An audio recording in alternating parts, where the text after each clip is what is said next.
Alrighty guys, I'm going to start, I think, a new little unit for myself on factoring. I'm going to start with greatest common factor, also called the GCF. I think this is what most algebra teachers like to start with.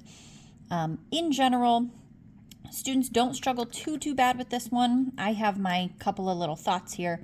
Whenever you're trying to factor out a polynomial by the greatest common factor, we like to think, what is the biggest number I can divide these by? So I'm talking our coefficients in front, my 30 and my 45.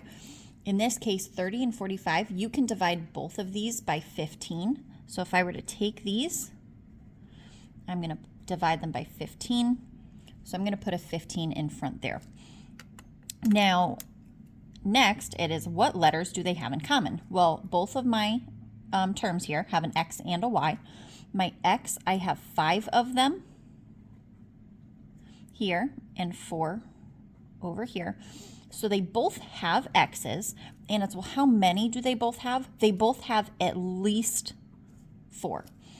I'm going to do the same thing with my y's. I have 2 y's over here, 3 y's over here. So they both do have y's, but this guy only has 2. That guy has more. They both have at least 2 y's. Now, it's not just identifying what is the GCF. For factoring, then we're going to start some parentheses. So I say I have my GCF over here. And over here, I'm going to put my leftovers. This is what I call it for my students. And I'm going to do the same example, way more broken down. So if you're like, where is she getting these numbers? I'll explain that too. My leftovers is if I take this stuff out of each term, what do I have left? 30 divided by 15 is 2. 5 x's minus 4 x's is 1 x left over. And if I take out 2 y's from 2 y's, I have no more y's. So those are going to be gone. I'm going to keep my plus sign.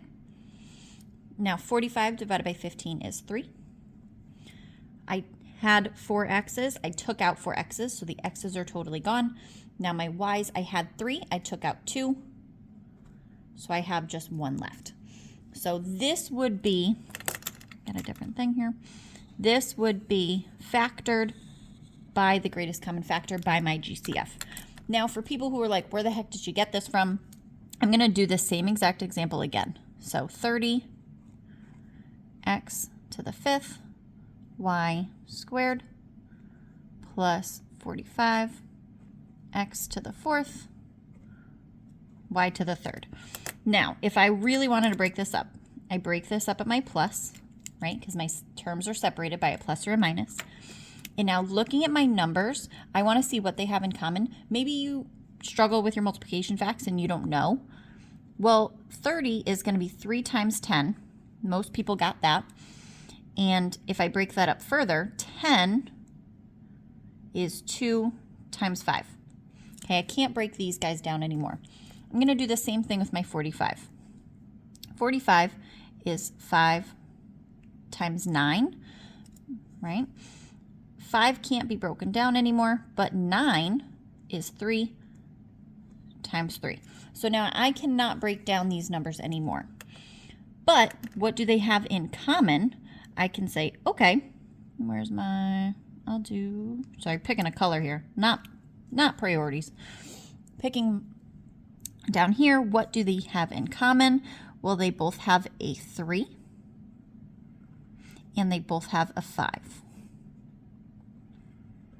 So if I take those, this guy only has a 2 left, he only has a 3, that's not in common anymore. So 3 times 5 is 15. So that 15 is going to be part of my GCF, right? The leftovers are going to stay there for now. Next, I'm going to move on to my x's. 5 x's over here, this x to the 5th, literally just means x times x times x times x times x, right? I have 5 little x's there. Over here, x to the 4th is going to be 1, 2, 3, 4. Well, I have 4 x's over here, and if I match them with 1, 2, 3, 4 x's over here, that is in common. I can put that x to the 4th that they both have. With my y's, here I have a y squared is y times y. Y to the 3rd here is y times y times y.